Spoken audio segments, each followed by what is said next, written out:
Hello, it's TimLeBon here again with my latest video to guide you through SMRT, the course which I hope you're enjoying, written by Donald Robertson. And today we're going to look at Stoic Activity Monitoring, which was hinted at towards the end of last week, week 2, and it might be helpful to do it in week 3. And we'll see later on in the week, you might want to incorporate monitoring how much you're overthinking. But today I'm just going to talk about basic activity monitoring, Stoic activity monitoring. Now, activity monitoring is something that if you had depression and rolled along to a cognitive behavioral therapist, they might well ask you to fill in a form recording headlines of what you're doing, and probably it would be how much you enjoy it and how much sense of achievement you would get from it.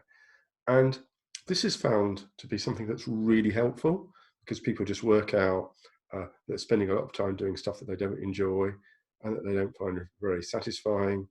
And then the next week they plan obviously to increase the amount of things that they're enjoying or are giving them a sense of achievement. Now you might think, gosh, that's a bit of a pain to fill in what you're doing all the time. Well, if you think it's a pain for you, imagine yourself someone that's depressed, low motivation, low energy, but they do it. Most people do it because actually it doesn't take that much effort. You just have to get a piece of paper, print it out, and get it out every few hours and scribble down what you've been doing and the scores. Now that's standard activity monitoring. What we're going to look at today is Stoic activity monitoring. And this is the diary. Now, there's going to be a copy of this available, and I'll give you the URL later if you want to try this out. So it's based on the exercise that you did last week, Donald Robertson's exercise, where, do you remember, in fact, we made a video of it, where you think about things that you find desirable, think about things that are healthy, think about things that are admirable. And this is similar. It's slightly adapted because we're thinking about things you're actually doing. So first, let's look at the diary bit. So it's split up into 6 time chunks. Obviously, you might be doing more than one thing at these times, in which case you put as many things that are important. So what you do is you record what you're doing, and then you record how desirable you thought it was before you did it. So it's kind of how much you wanted to do it, how healthy it was. And here we're not just talking about physical health, we're talking about emotional health as well. So, you know, what did it get you stressed out? Is it something that is good for your health in the long run? And how admirable is it? So that includes questions like, does it help other people? Does it, are you exhibiting the virtues, cardinal virtues, wisdom, justice, courage, and self-control? So if you can't remember what those are, then go back to last week's materials. But hopefully this example will make it clear. So this person eats ice cream. Well, they really wanted to, so it's an 8 for D. Not the most healthy thing. 2, it's pretty low. And not a particularly admirable thing to do. 2. You might think 2 is a bit low. And of course, if this person was a father eating ice cream with a child, then you might have a higher score for A. So what these scores are very much depends on the person and the situation.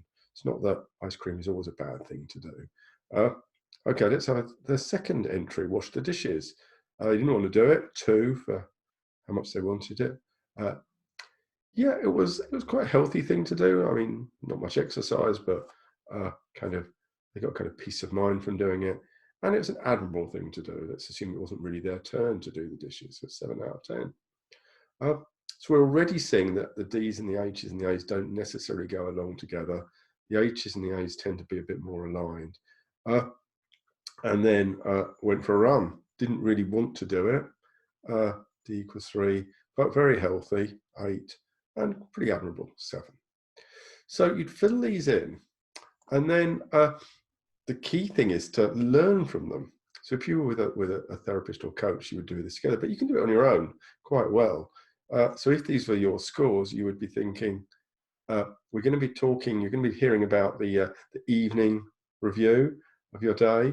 So you could actually use this to feed into your evening review, and you'd be thinking, okay, let's have more self-control so I don't have ice cream.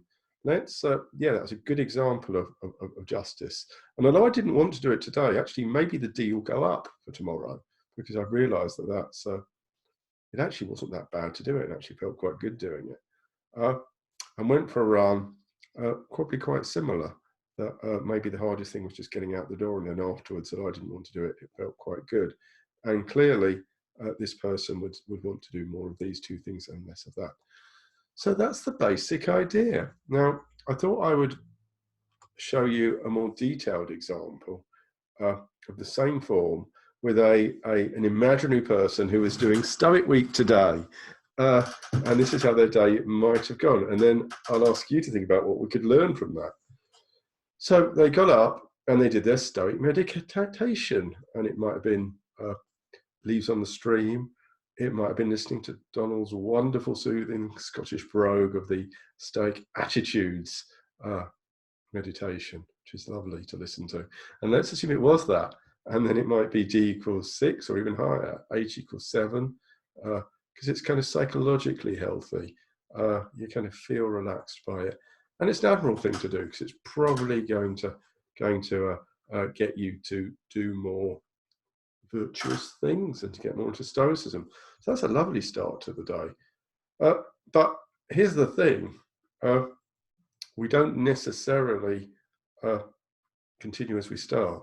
And then look, this person, they lounged around the morning. Maybe they didn't have much of a plan what to do. Maybe they weren't working. And so they just turned on the telly. And it was one of those. But that's what they wanted to do. You know, maybe they'd kind of rationalized it, saying, I've had such a busy time, I'm just going to relax. D equals 6. Not very healthy. Sit around. And not a very admirable thing to do for quite so long. So that wasn't great.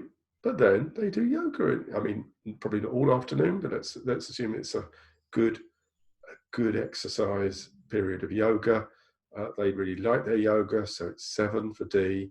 It's very healthy, 8, and it's a pretty admirable thing to do, 7. So yoga looks like it's a really good thing to do. So this person is on a roll.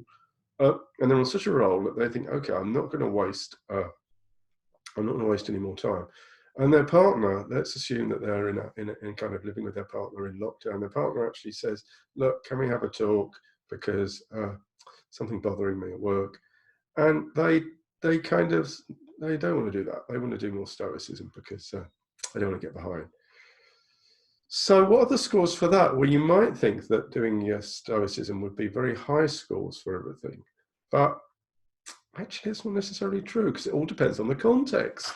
And that's one of the things about what's called virtue ethics, that what might be wise in one situation is not in another.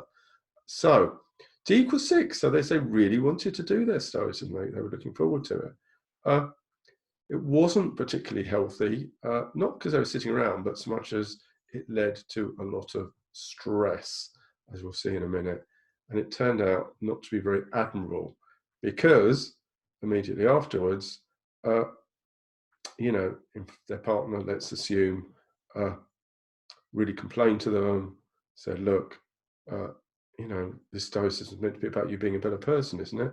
I kind of really want to talk to you and you're neglecting me. And the argument wasn't very good in any way. Might have been necessary. So you might want to put the A up a bit more than that, because at least they had it out. But let's assume that they didn't really apologize at that point. But then they did. They listened to their partner. They remembered actually what the Stoicism was teaching them about justice and wisdom and kindness. And they had the discussion. And again, they didn't want to do this, but they were much stressed afterwards, and a real sense that this is what I needed to do. And then bed, listening to a book. Yeah, that's what they wanted to do. Quite healthy and reasonably admirable thing to do.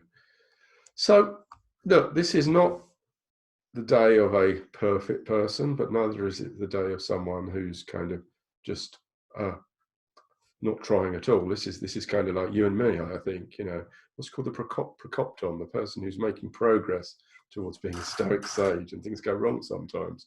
And that's why we do the activity diary, is to learn. So supposing it's your evening review, and as I said, this will really help you do the evening review, because you'll actually be able to remember what you did, and you'll be able to think of, remember the evening review, what I did well, what I omitted to do, and what I could do better.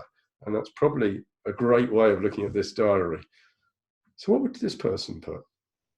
What would they, if they were doing their evening review of their day? So let's have a think together. So what I did well was, well, Stoic meditation's good, yoga's good, and listening to books quite good, and listening to my partner is good. So those are the kind of things I need to do more often. Kind of remember that, and maybe even plan to do those more the next day. Okay, what did I omit to do? Well, I omitted to listen to my partner, really. You know, my partner hinted, more than hinted. And when you make an omission, you might think, what virtue was missing? Well, wisdom and kind of fairness as well, because you'd want them to listen to you in that situation. So kind of you might make a mental note, okay, I need to watch my wisdom and my do things that are wise and do things that are fair to other people, including my partner. And what did I do less well? Well, it's this really lounging around. And again, perhaps that's an absence of self-control. Perhaps it's an absence of courage to do something that's a bit uncomfortable. So again, this person might plan their next morning if they weren't working, what they're going to do in the morning.